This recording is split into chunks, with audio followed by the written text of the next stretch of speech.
नमस्कार मित्रांनो, आपण बघू शकता मधमाशाचं परागीकरण किंवा क्रॉसिंग वगैरे आपण जे म्हणतो बघू शकता कशा प्रकारे मधमाशा क्रॉसिंग करत आहे. याच्यामुळे क्रॉसिंग केल्यामुळेच बीज उत्पादन आपल्याला चांगल्या प्रकारे होताना दिसत आहे.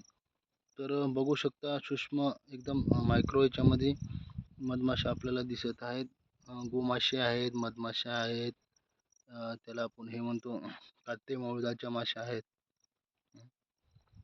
याच्यामुळेच आपल्याला जो बिजवाई कांदा घेता असतो ते चांगल्या प्रकारे उगवू शकते आणि त्याचं क्रॉसिंग वगैरे चांगलं झाल्यामुळे आपल्याला उच्च प्रतीचे बीज मिळते. हे बघू शकता, हे मोळाच्या माशा आहेत इथे. तर बाजूला पाण्याचे स्रोत असल्यामुळे सुद्धा इथे मधमाशा आकर्षण होतात. आणि याच्यावर आपण कुठलेही सध्या तरी केमिकल टाकलेले नाही. जे टाकलं ते ड्रेचिंगच्या माध्यमातून टाकत असतो आपण. बाकी तर एकदम व्यवस्थितशीर याचं संगोपन केलं, नॅचरली संगोपन केलेलं आहे. याच्यामध्ये कुठलाही स्प्रे किंवा हे केले नाही.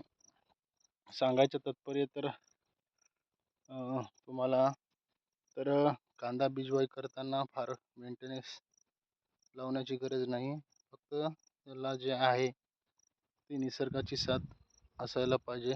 तर साधारणतः पूर्ण प्लॉट आता व्यवस्थितशीर आहे. येणाऱ्या काळामध्ये याला बाजारपेठ चांगली उपलब्ध होईल एक अशी माफक अपेक्षा आहे. तर नवनवीन व्हिडिओ आपण बनवत असतो. या व्हिडिओला तुम्ही लाईक, सबस्क्राईब आणि शेअर करायला विसरू नका, जेणेकरून आपल्याला नवनवीन माहिती वेळोवेळी मिळेल. बघू शकता हे क्रॉसिंग करत आहेत. आता मोठी इथं पूर्ण प्रकारच्या माशा इथं आलेल्या आहेत.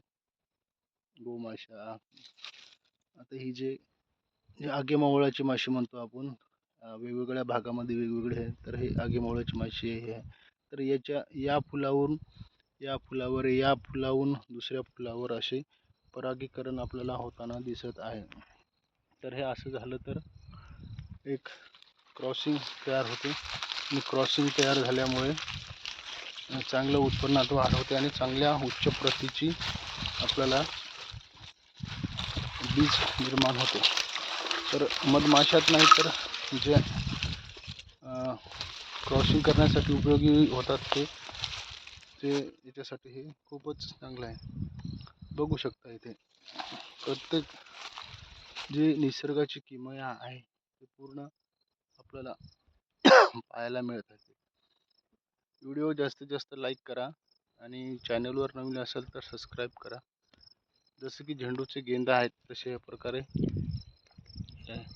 तर याला जास्त प्रमाणात 1-4 दिवसाला उन्हाळ्यात पाणी देणे गरजेचं असतं, जेणेकरून आपल्याला त्याचं संगोपन राखता येईल. व्हिडिओ कसा वाटला नक्कीच कॉमेंट बॉक्समध्ये सांगा आणि चॅनलला सबस्क्राईब करायला विसरू नका. धन्यवाद.